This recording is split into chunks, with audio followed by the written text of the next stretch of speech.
today, 1 year after we started this whole movement, we're welcoming one of the foremost thought leaders in the space, Dr. Phil Koopman. And I'm going to let him introduce himself. But the part that I think is worth noting is that Phil has been very active, especially in the 3016 space, or what a lot of people would think of as level, people refer to level 0, but I've never actually heard anybody talk about it, level 1 through 5. So Phil, maybe if you can talk a little bit about your background and how you get excited about this topic. Hi, everyone. I'm Phil Koopman. I spent 30 years at Carnegie Mellon University. I'm now emeritus, which means they don't pay me and I don't teach, but I'm still plenty busy on things like this. So thanks for inviting me. Happy to be here. I started doing self-driving car safety in the mid 1990s on the Carnegie Mellon Nav Lab team. I've done safety in any number of different embedded computing areas, but always had an automotive thread playing through there. More recently, I've been much more active on autonomous vehicle safety, including originating the UL 4600 standard. I have a couple books I've written on this topic, which I think we'll come back to. For J3016, I was a voting member of the ORAD committee, which is the SAE, used to be Society of Automotive Engineers, now it's just SAE, SAE International Standards Function. And now, so I was a voting member on the ORAD committee, which has created a number of standards, one of which is J3016. That one came out, the last version came out just as I was joining, so I didn't get a vote on that one. But I spent a lot of time engaging with the folks who created that standard, and I'm not speaking for them, I'm just speaking for me. But I've tried to get a lot of insight onto what's going on there. I have a page which tries to explain all the ins and outs because it's a very complex to interpret that standard. I think there'll be a pointer here at some point to my take on how to interpret it. And I have a lot of really strong opinions on what it's for, what it's not for. The starting point is it is not a safety standard. It is explicitly not a safety standard. And so anything it says is not intended to bear upon safety. But what we've seen is the standard used as the basis for state laws and implicitly for the basis for the federal, or actually explicitly, it's the basis for the current federal policy. And those dip into safety very clearly and regulatory constraints that the standard has a lot of trouble dealing with. So there's a lot of things that happen when you take an engineering standard and apply it to things that aren't engineering. And I think that's what we're here to talk about. We are absolutely here to talk about that. And this concept of 3016 has migrated into so many different directions. People misuse it, overuse it, make excuses with it, and frankly, abuse it. And we're going to be talking about all of that today. So, Christian, at some point, I'd like you to throw the video up whenever you can of me driving a relatively recent Tesla Model Y. But while we're waiting for that to come up, let me just explain what has happened in the vehicle world. So in the current, and this shows not just about Tesla, but Tesla is the easiest one to work on because in many ways they're the furthest out. So Christian, yeah, let that play. And I'm going to narrate a little bit over this. This is a car I picked up just before Thanksgiving, and I was flabbergasted. This is my fourth one, and this is it driving to my my local grocery store, if you will. And well, hello everybody. I'm Mike Nelson, a mobility nerd, and I'm in a 1-month-old Tesla, and I'm driving with its latest version of full self-driving. And the cockpit area of this car looks the same, but in many ways, this is 10 years in the future from my last Model Y, which I turned in May of this year. I'm going to press and hold the brake and then start self-driving. And we're off. Now, for whatever reason, the car has 4 settings for aggressiveness of driving. And in my own driveway, it is set on Mad Max. So I'm going to turn that down a bit to standard. And it's going to come out to the end of my driveway. Notice they have plowed, but it's a dirt road. And so this car is operating without lines on what is a dirt road that's barely been, hasn't been plowed really, it's just been sanded.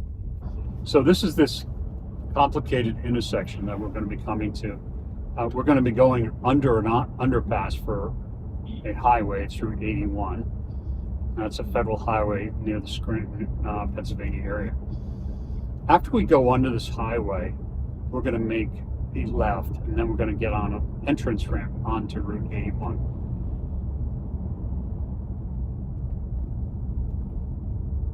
Pay attention to all the traffic at the center. To do that, though, we're going to have to come up to this red flashing light, which it shows up as a stop sign here. It's not a, well, there is a stop sign. There's also a red flashing light. There's 2 cars in front of me. One has proceeded and made the left, which most people are going to do at this intersection. And you can see there's traffic over here. Look how far up the road it's looking. Note all those cars. So it has to figure out the timing of when to go and make a left, even though there's 8 or 10 cars back this way. In 500 feet, turn right to take the Interstate 81 south ramp towards Scranton. Now turn right to take the Interstate 81 south ramp.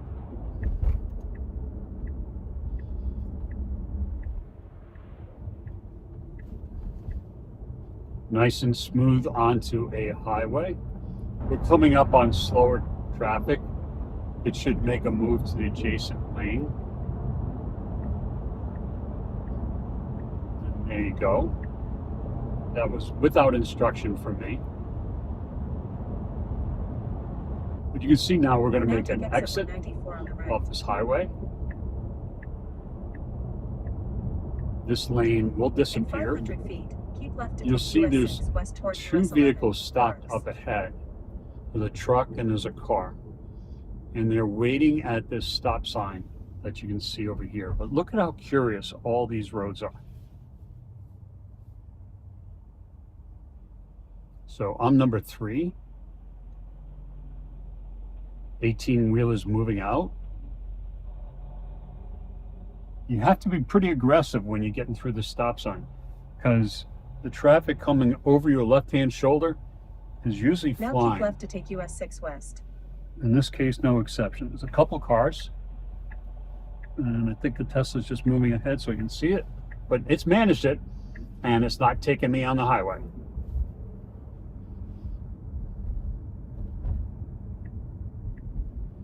Yield signs, no traffic. Now keep right to take US 11 north. Which we're going to do. You can see this. Now we're coming up on a red light, which is not always red. Sometimes it's just flashing. Well, let's see what kind of flavor we get here. Turn right onto South Avenue. Yeah, we have flashing red now. And it's a really weird paradigm that we're entering into, because all of this stop traffic waiting to go through this stop flashing red light, the left lane is going to make its way onto this road. This right lane is going to only proceed a few hundred feet before it makes that right. So in many ways, this lane moves quicker because all of this traffic is going to be making that right.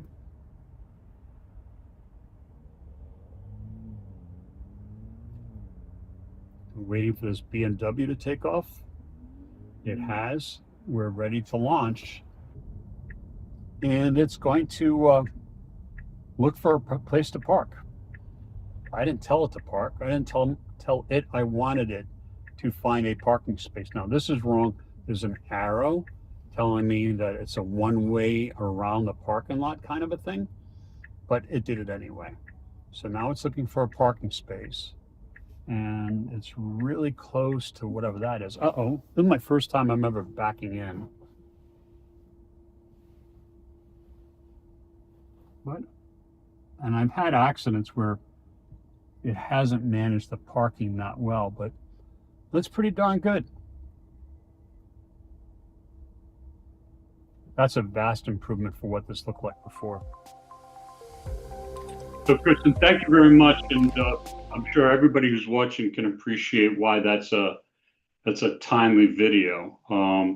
And I would just want to remind anybody who's got any questions about anything to drop them in the chat, and we'll deal with them in the last 10, 15 minutes. But Phil, level 2? Well, let's start out in case there's anyone on who doesn't know all the lingo. Let's do the quick review. So we mentioned SA J3016. That is a document published by SA International, which defines the levels of automation, levels 0 through 5. And the crux of this conversation is level 2 automation, as defined in that document, is that the car has the ability to do lane centering or the like. It can follow lanes, traffic lanes, and it has the ability to do what's often called smart or adaptive cruise control. So it can control speed, it can control lane following, and maybe it does more, but that's enough to make it level 2. One of the issues with the levels, one of many issues with the levels, is there's no upper bound. So part of that arrangement of speed control and following a lane is that the human driver is responsible for some undefined portion of driving beyond that. For example, a level 2 vehicle might not know about traffic lights. And so the driver is supposed to press the brake pedal when there's a red light in front.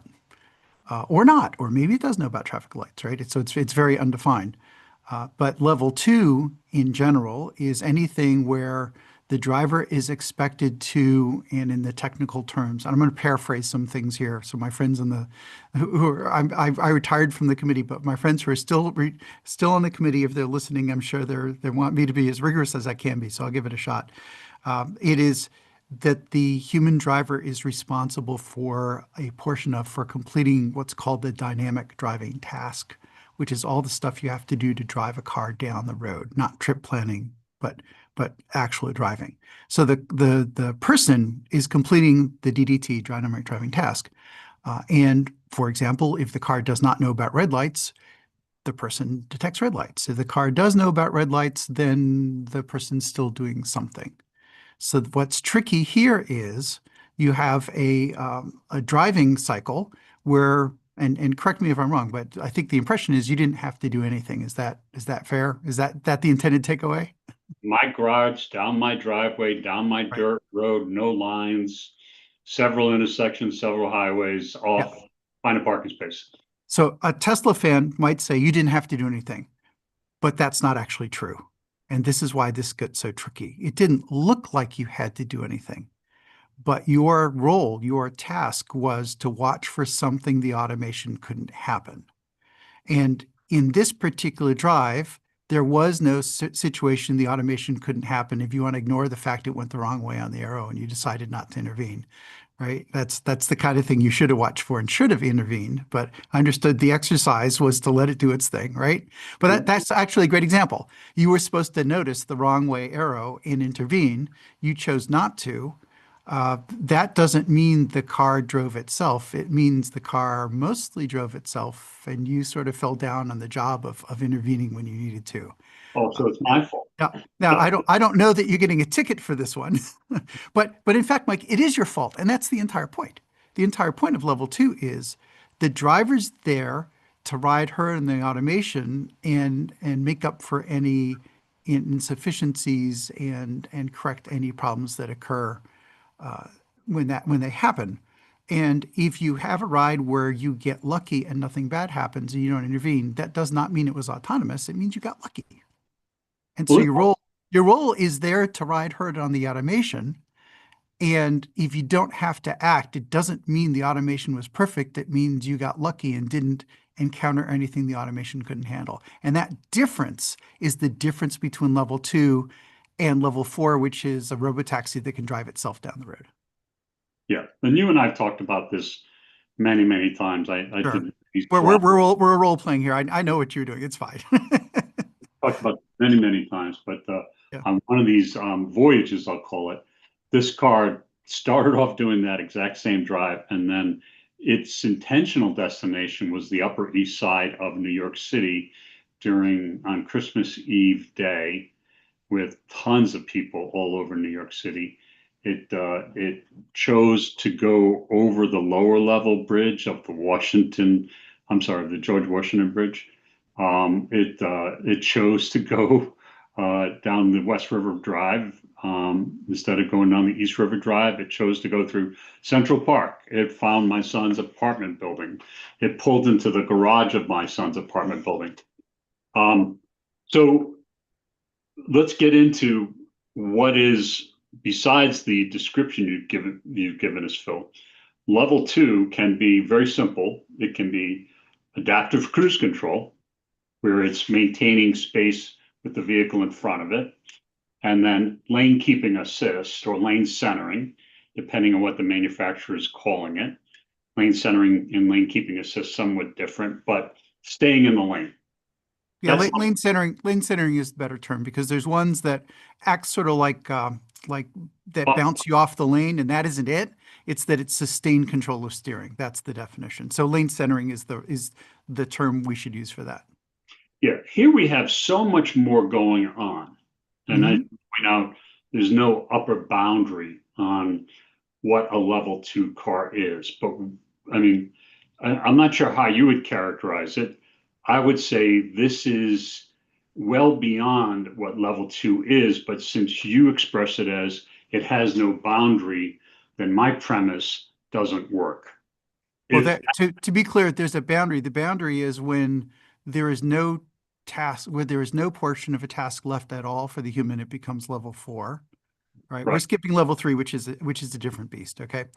But the catch is that boundary can be incredibly narrow, so narrow it won't actually happen in practice, and you can claim your level 2 if there's a motivation incentive to do so, and that's where it gets tricky.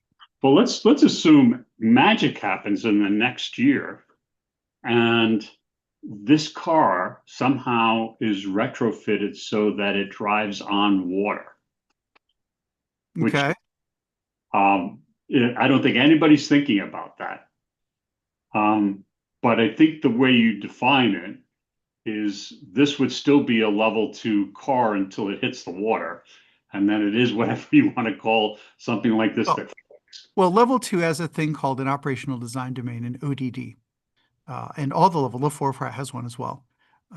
And one of the misconceptions is there's no ODD for level 2. That's incorrect. It has a defined operational design domain. It's supposed to be used some places and not supposed to be used others. And the ODD for a ground vehicle is usually that it wants to have roads that have no more than a small amount of water on them, right? You don't want to drive through floodwaters, things like that. So there's places it can work. And Tesla's thing has been, oh, we have a very large ODD. It isn't unlimited because it can't go through water. And there are probably some other things it's not intended to do. You know how in the front of car dealerships, they put the cars up on these big stands, right? It was probably never intended to get itself up on that stand. You want a person to do that. And that's okay. There's nothing wrong with it. It doesn't have to do everything. The question is whether it does something useful for the customers. So and the autopilot back in the day, while there was an autopilot, was very clear. You're not supposed to use it on roads with cross traffic. That was outside of its operational design domain. Some people got into real trouble doing that. There were fatal crashes, and they were blamed for operating it outside where it should be operated. So it had an ODD. But everything has an ODD in one way or another. And there's places the engineer said, well, our car will work here, and there are places it won't. And the boundary, the fact it has one doesn't matter in terms of limitation. If it goes everywhere Mike wants it to go, then I don't see a problem. But where you do get into trouble is when the automation does not enforce the limits. It gets up against the limit of where it should operate, and it says, nah, it's okay, I'll keep going even though I'm out of my competence zone. That's where you get into trouble. And we've seen a lot of fatalities, a lot of crashes associated with that kind of problem. And isn't it fair, Phil, that while calling it level 2 for the reasons you've expressed, I'll call it as an engineer, is not really inform a driver as to what might happen, and that their experience is going to be different than it's been before. And like I explained to a lot of people over the last 6 months, this is my fourth Tesla. I picked it up after a 5 or 6 month break. I was waiting for the new Y to come out.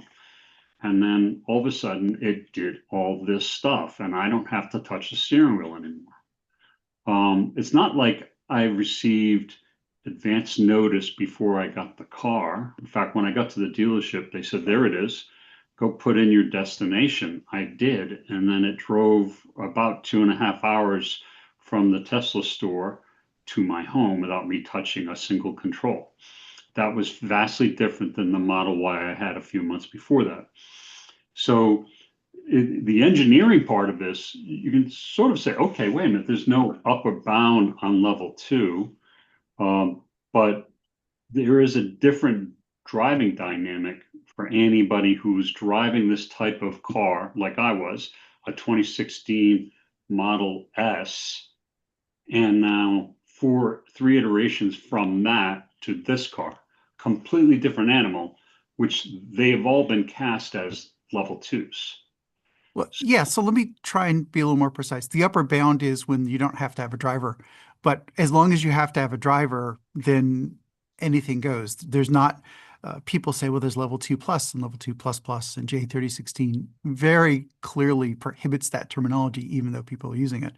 But the reason people come up with those pluses is there's a long gap between cruise control plus plus plus, where it just not only does it do speed control, but it stays in its lane, the basic stuff, which all the high-end cars at this point have that. I know my car has it. That's super common feature now. But my car isn't trying to decide whether the traffic light's red, right? And it's certainly not trying to navigate and all those things. And you have completely different feels of levels above that to the thing that's sort of a robotaxi wannabe, but not quite. So what does level 2 mean? Level 2 means 2 things.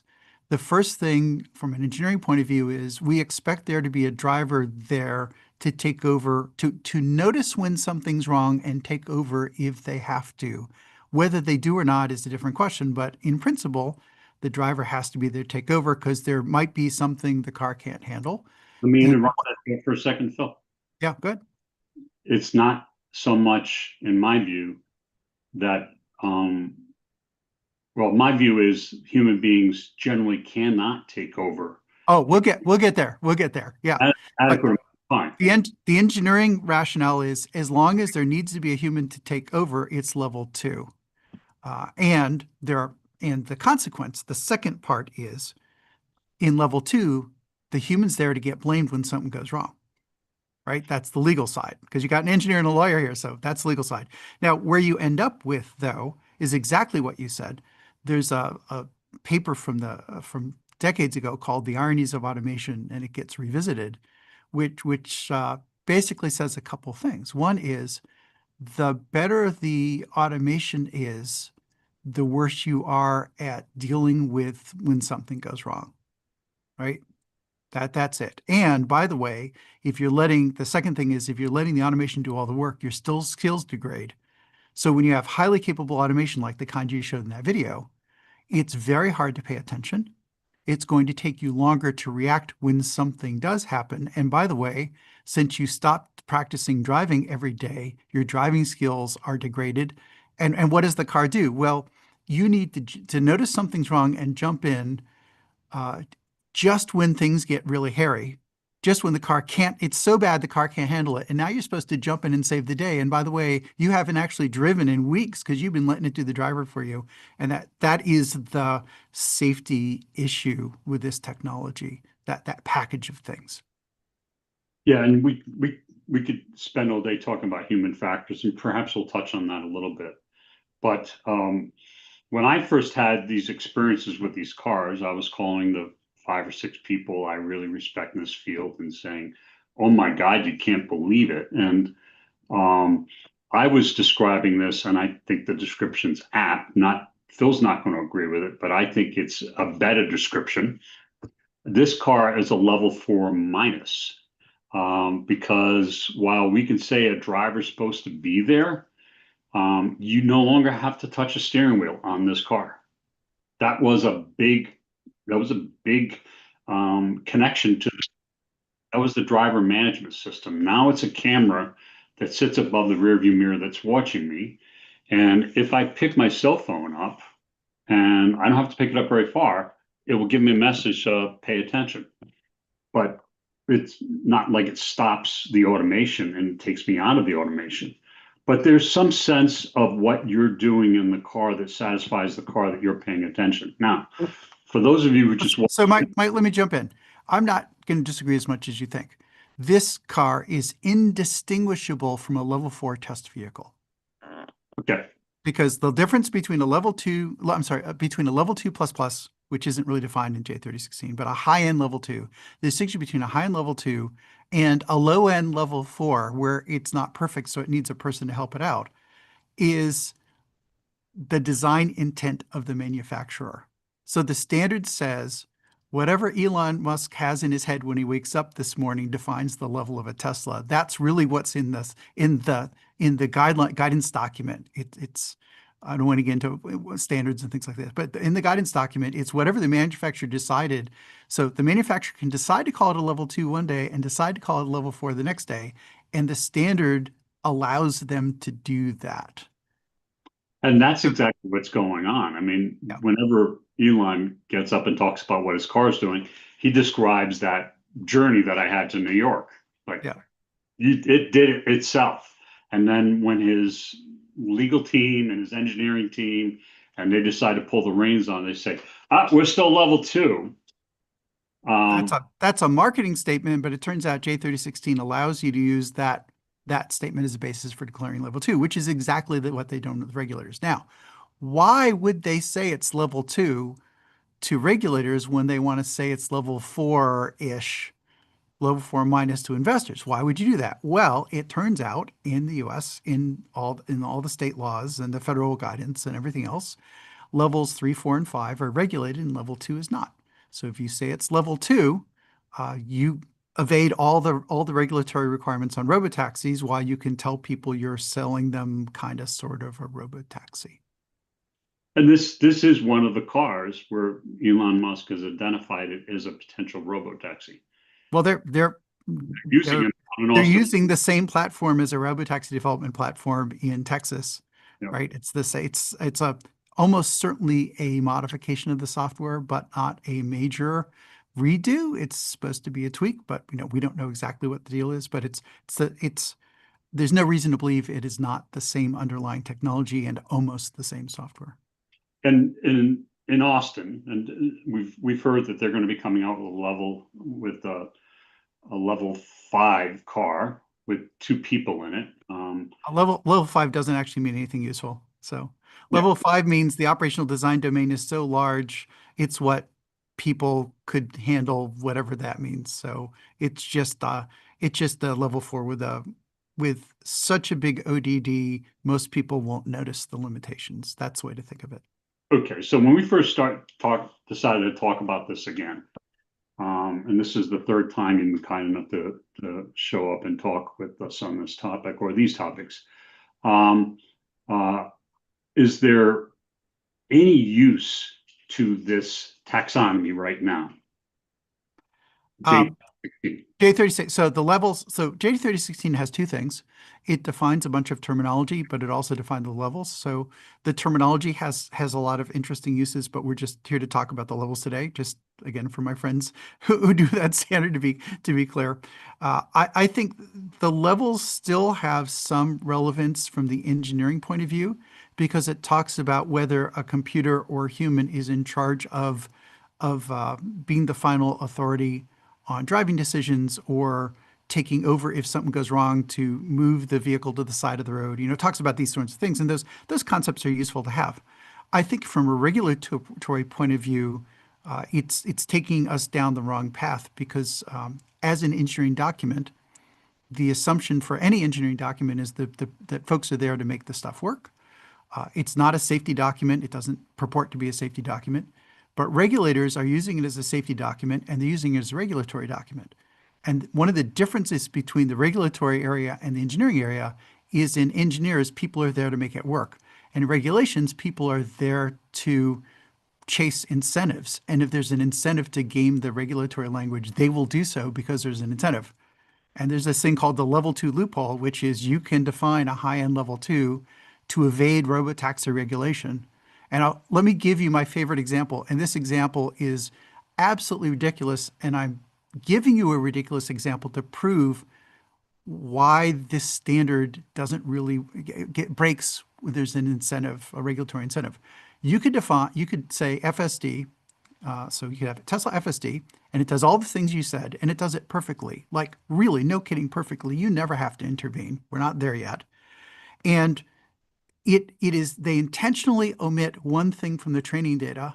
And because they omitted it, it's the driver's job to look for the one thing and react. Whether that happens ever or not doesn't matter. The fact is they've told the driver, your job is to look for circus elephants in a parade from the local rail yard to the tent. When I was a kid, I actually saw this. It was a thing. Your job as a driver is if you see a circus elephant on the road, all bets are off. You had better take over because you're going to crash if you do that, but everything else works perfectly. Because the driver's been told they have to complete the object and event detection recognition subtask of the ODD, which in this case, look for circus elephants, that is a level 2 system. And if you go to court, you'll probably win that's a level 2 system.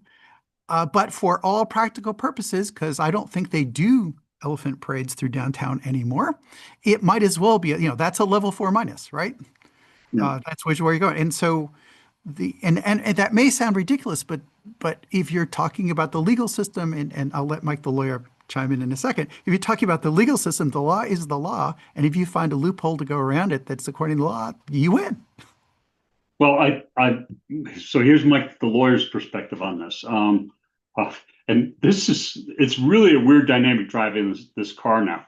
This car is features of Grok.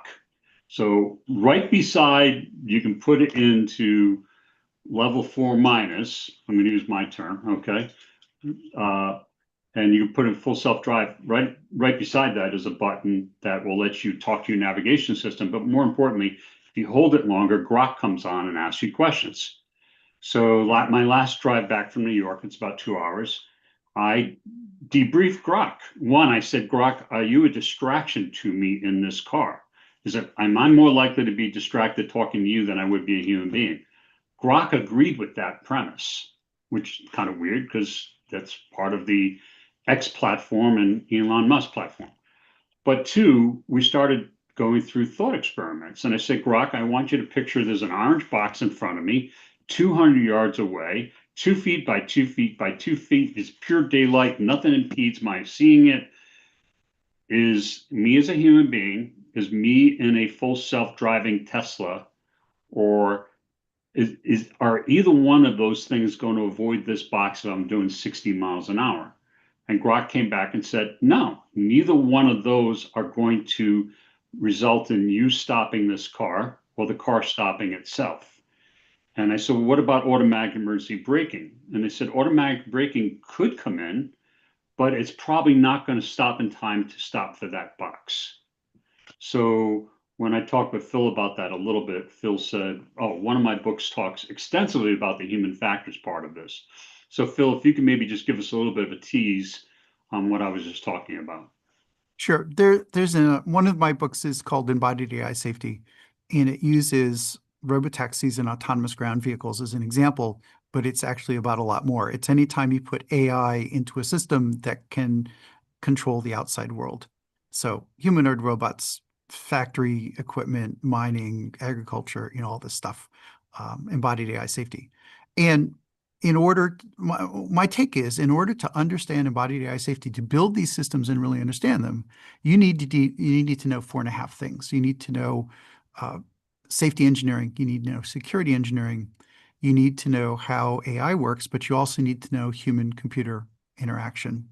And the half thing is you better know a little bit about liability too, because you're going to inherit a liability bucket one way or another.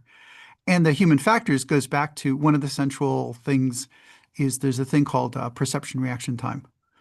It takes a while for you to notice something and decide what to do and react.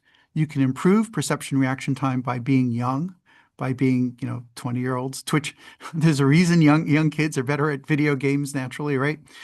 You can do that, but you can also train yourself. So practice. You have faster reactions if it's something you've seen before and practiced.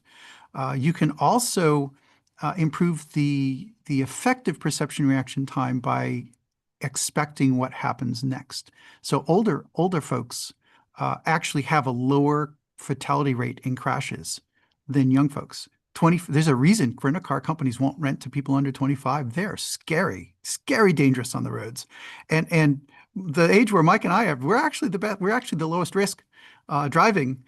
And it's because that we have enough experience to not get ourselves into risky situations to begin with. And a friend told me there's some interesting work here that if we are expecting it, our reaction time matches that of younger folks, but only if we're expecting it.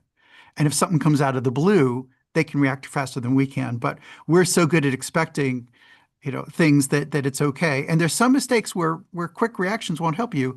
If you follow a big heavy truck up an icy hill too closely and it starts to slide back into you, your reaction time isn't going to help you. The smart move was, I don't think I'm going to do that because that's stupid, right? And most drivers make that mistake once when they're young and they learn not to make that mistake. That's what I'm talking about with learning. So the catch is, if your perception reaction time is a fixed number, but it degrades.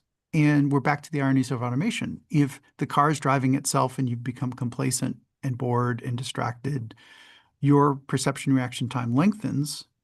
And so the better the automation is, the worse your PRT is, and the longer it's going to take you to react to that box in the middle of the road.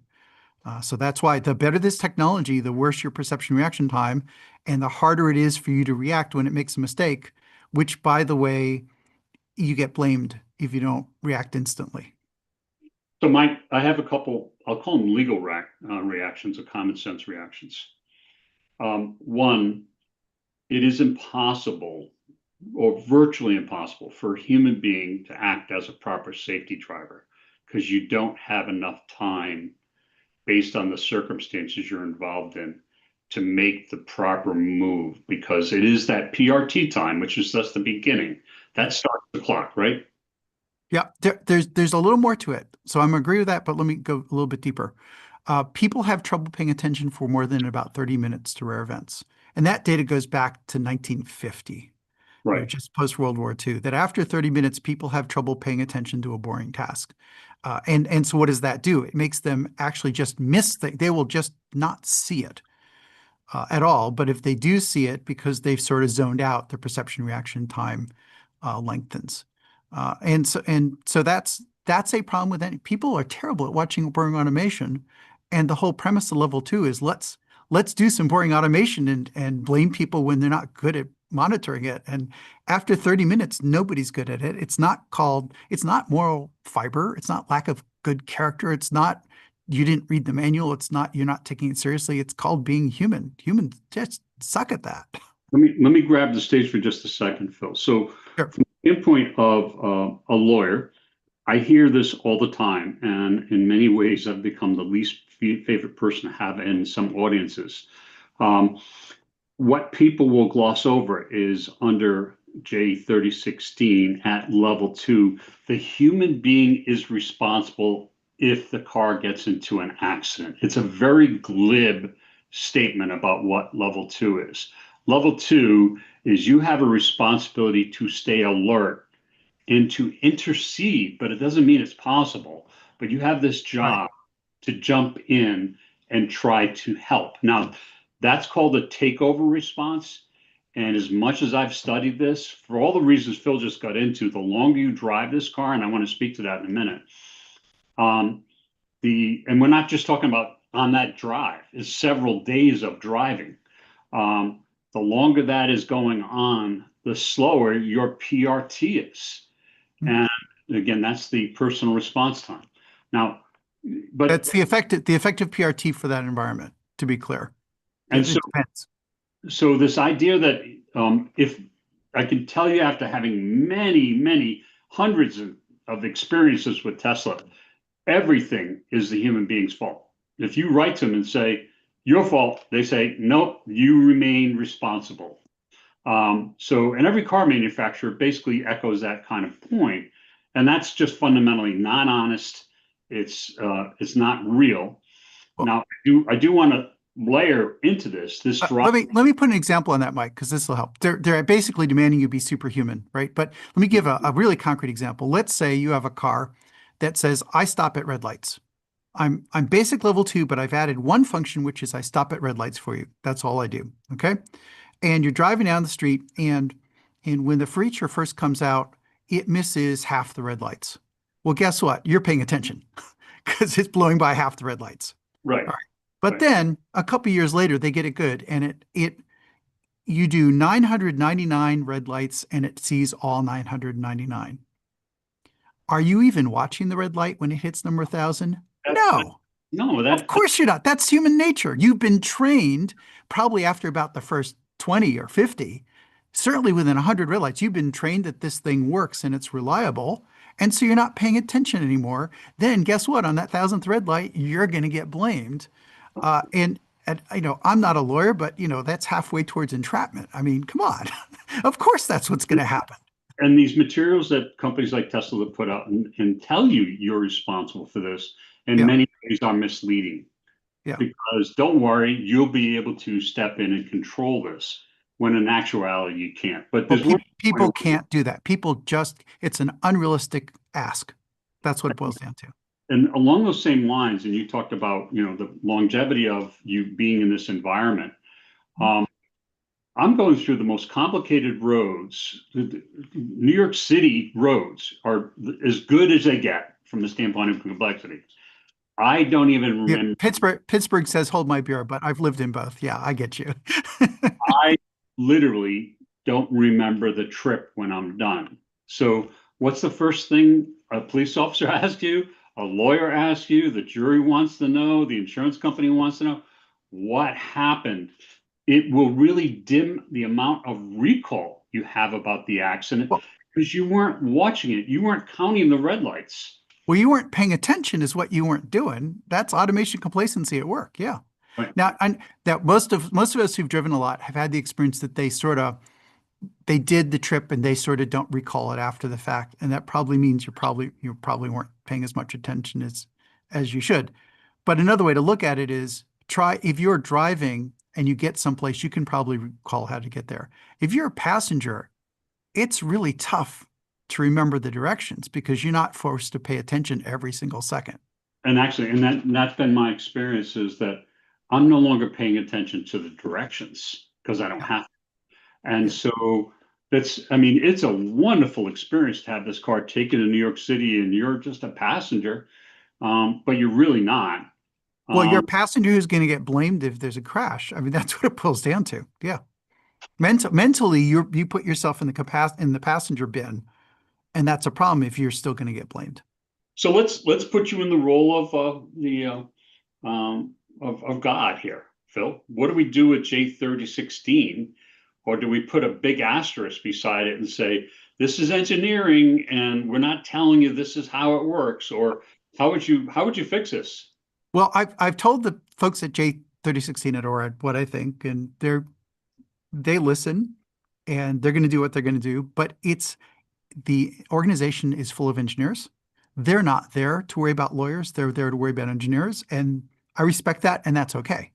So what we do is we stop using an engineering standard, which was never really designed to have good bones for regulations, and we stop using it for regulations.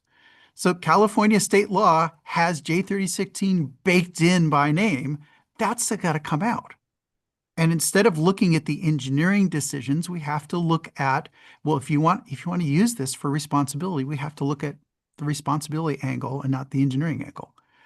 Well, that's where Nelson Law is filling a lot of gaps here. We're working really hard on standardizing data. We're working really hard on disabusing the world of the idea that level 2 means the human being as the takeover response is not going to function well. You can't blame the human being. That there are human factors at play here that can make a stopping distance. Believe it or not, some of the literature puts some of that stopping distance as long as 27 seconds. Think about that. And I've seen numbers high, I've seen numbers higher. Yeah, it depends on the specifics. I have a specific way I would go, which is that um, and now this gets into the liability side, but that's the issue here, right? Is the engineering standard isn't working well, isn't going to really work well for liability. And by the way, J3016 does not purport to have human factors content. Right. But that is the big thing because it's not a safety standard. They don't go there, but that is the big thing. But I would say if you have a level 2 system or level 2 plus, defining plus is a little tricky, but let's say there's a level 2 system that is so good the human's going to have trouble remaining engaged. And that goes somewhere with it's starting to know how to make turns.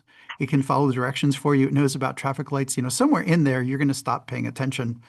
And so when you cross that threshold, the threshold I've proposed personally is when it knows how to depart a marked lane of travel, then you're no longer autopilot plus plus plus. It's cruise control plus plus plus. It's something more that's more like robotaxi wannabe. When you know you don't have to pay attention, it's going to do the right thing. So when you cross that threshold, I think what we need to see is that the presumption of tort negligence liability goes on the manufacturer rather than the driver. Let me see if I can put this in a way that both of us say, yes, we're all on. Let me finish with the details because the details matter here, okay? And the reason I go there is if you want to say these things are safe, the argument that works is, well, the driver's paying attention, and because the driver's paying attention, they will notice something going wrong, they will intervene. But drivers have limits on their ability to pay attention. So I would say that if you have first of all, if you don't have a driver monitoring system that's effective, then the technology is just dangerous. It's just dangerous. And there's no way to fix that because people have trouble paying attention. But if you have a system where you say, no, we have a driver monitor, we know the drivers are paying attention, then okay, so here's what I want to see. If you have a crash and the answer is the driver was not paying attention, the question is, well, why did the automation stay engaged if you knew the driver wasn't paying attention? And if the driver wasn't paying attention and your driver monitoring didn't detect that, well, your driver monitoring is terrible because it should have detected. If you want to blame the driver for not paying attention, then why did you let your system keep working? So what I'd like to see is if the root cause of the problem is lack of driver attention and the automation stayed engaged, that needs to be on the manufacturer. The manufacturer should prove the driver was malicious or something like that. And if the driver's not paying attention, then the automation has to sound the alarm bell and come to a safe stop and all these things. The manufacturers need to be on the hook for ensuring driver attention because anything else is guaranteed to continue to lead to fatal crashes like we've been seeing. So that's where I end up. Well, I'm going to end up in a slightly different spot. Sure. We can say J3016 is an engineering standard, right? Sure. Okay. We can say J3016 is not a legal standard.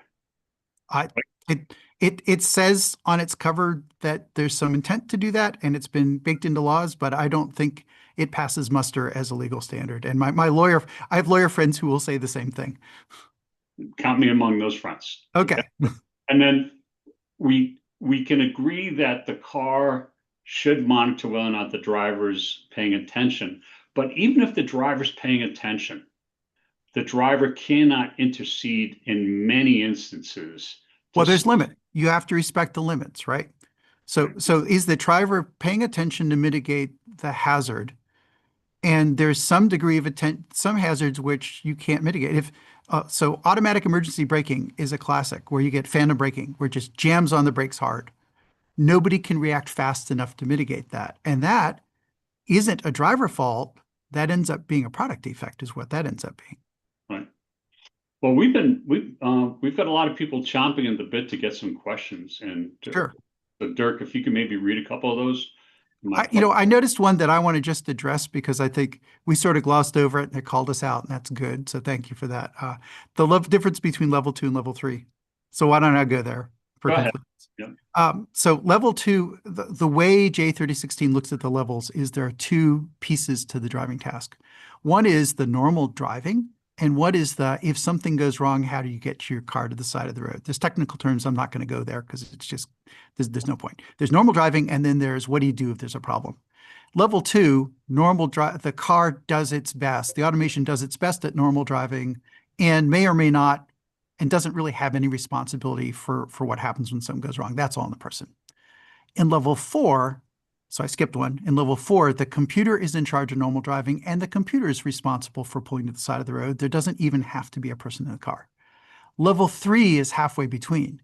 In level 3, during normal driving, the person in principle does not have to pay attention. So a level 3 vehicle in normal driving is indistinguishable from a robotaxi. But what makes it level 3 is when something goes wrong, the computer says, hey, human, take over now. And the human has to take over. So level 3 is the computer drives normally, in principle, without any human attention at all. So it's a robotaxi when things are normal, but when things go wrong, the person is told time to jump in. They don't have to notice to jump in. That would be level 2. They're told to jump in. All right, get back with it. You got to take over now. So that's level 3. Okay. So I'll ask the questions right now just to make it a little bit easier because we have limited time left. Okay. Sure. So, Henry, I'm going to get to your question. In legal context, would we ever see a company declare their autonomy software has reached level 5 in order to protect them from lawsuits? Henry, I think what I'm hearing you say is by somehow them saying this car is a level 5 and no human has to operate it, is going to somehow insulate them from risk. It's going to be interesting to see what level 5s really do before we can even take on that framework. I can tell you car manufacturers are not rushing to get to level 5 to displace risk. They're trying to get to level 5 so they can own the market. But Phil, I don't know if you have a different view on that. Well, so level 4 extends from you don't need a driver and it can only do one city block someplace or 1 mile of road, all the way up to it can drive everywhere in the U.S. except, and it's not geofence necessarily, it could be drive everywhere in the U.S. but can't drive in tornadoes or can't drive in hail or some environmental limit or can't drive on dirt roads, things that a human driver probably could do and it can't do. And so level 5 is simply a level 4 with an ODD so big that there's no meaningful limit. There's no fundamental difference between a level 4 and a level 5. It's just a level 5 is a level 4 with a really, really big operational design domain. So I don't see how that could convey any protection at all because neither one needs a person. According to J3016. Oh, by the way, J3016 doesn't distinguish how often remote operators have to dip in. That is all unrelated to the levels. Well, let me share. There is so much data that's being captured by these cars that adds to this discussion, and I don't think people realize this. You can measure, in my car, I can measure how often I am in full self-drive. So this will probably shock you, and I'm not doing it intentionally. I'm 88% of the time in full self-drive. Now, I went out and did some research on what is the average. And it turns out that people that have this full self-drive are in it north of 95% of the time. That's how good this technology is getting, if you want to call all of this good. So there's a question that Tim asks. I agree with some of these comments that we may not realize the benefits of this technology. It is somewhat the focus upon sensational nature of commercial airline crashes. And what I think you're getting to, Tim, is there's got to be some benefit to some of this stuff. And I can tell you firsthand, yeah, there is a growing body of work that says it's hard to balance if you're putting a piece of equipment out there that needs human supervision and humans can't supervise it. So hard to say that's completely safe. But at the same point, these cars are starting to save people from certain accidents. And oddly, leading into what we're going to be discussing next month. Next month, I will be at the Insurance Institute for Highway Safety talking with Matt Moore, who runs Hildy. And they just did a massive study on Mazda's ADAS system. And they had findings that had, that point that these cars, by and large, are creating some safer environments. But Phil, I don't know if you have an opinion on that. Sure. The not self-driving features such as automatic emergency braking and some of those ADAS, because ADAS actually level 2 isn't really ADAS per the standard, yet another another misconception. But the driver assistants that are not trying to do lane centering, those have a proven safety benefit. That's great stuff. And a lot of the advanced cars you see, well, these are safer than other older cars. It's not because they're self-driving, it's because they have automatic emergency braking and things like this, to be clear. H, so the IIHS, which is the organization you're just talking about, their current state policy or their position is that there is no safety benefit to level 2 operation, that it prevents some crashes, but it causes others due to complacency. Like there's no statistical benefit. There is no safety from level 2 operation. And for the level 4 robotaxis, it's still too early to tell. They do not have statistical significance on whether they're actually saving lives or not. There's some the lower severity crashes look better depending how you count whose data you believe, and independent validation is tricky there. But there's just not enough data to know on fatalities, other than probably it's not dramatically different than human drivers, which is still a fine outcome. But the notion that this technology, that self-driving technology, will save lives is very much unproven. There's no data to show that's true. It's aspirational. We all hope it's going to happen, but we should not be doing policies that lean into this saying we're going to forgive these problems because it's saving lives. The saving lives part is unproven. And maybe we get to what the future looks like. So, Phil, obviously Tesla's pushing that technology out there. There's no upper bound on a level 2. They can find an excuse to call it level 2 as long as it's in their interest to do so. That is the way I put it. There's a technical upper bound, but as a practical thing, from a regulatory point of view, they can have remote people in a computer center just watching, 20 of them at a time, and their job is to dive in, and they can call it level 2 if they want. I don't think it'd be right to call it that, but I'll bet they could get away with doing that if they chose to. Well, let me make a statement and tell me if you agree, and then we'll end on this, okay? Yeah. I think everybody is trying to follow along what Tesla is doing. My overall thesis is Tesla's trying to compete with the Chinese, even though that fight's not happening here. All the other car manufacturers are trying to compete with Tesla. Well, they're all chasing Tesla for sure. Yeah. Chasing Tesla. So Yeah. my sense of this is we're going to see more of this kind of level 2, and it's going to do pretty much everything, but you have to have a person in the car. Yeah, it's going to be a level 2 robotaxi. And the polite way to say it is that if it's really good level 2 and really well designed, you will always be paying the right amount of attention when you need to intervene. That would be a safe level 2. But the moral hazard is, and we've already seen some of this in action, and the market's heading more this way, that level 2, the driver's there as a one-time use disposable liability absorption device. And I worry that that's where we're going to end up, because there's no reason to end up there. We could have safe level 2, but it requires the companies to really step up and say, we're going to make sure the driver never gets in over their head. And that's doable, but that's not what we see the market heading towards. Well, Phil, as we close out today and as we let you go, I just want to take a moment to say thank you personally, because your voice is so incredibly important as we talk about these issues. And the one thing you get with Phil is a well thought out, very candid approach to these problems that in many ways remain unsolvable. I appreciate that, Mike. Thank you. And so thanks for bringing your consistency and courage to these conversations, because I think people want to challenge that all the time. This field moves fast, the stakes are incredibly high, and you have to ask the hard questions. And you also have to figure out what the topic of the conversation should be about so it gets people's attention. So that's why we refer to this as the mobility nerd herd.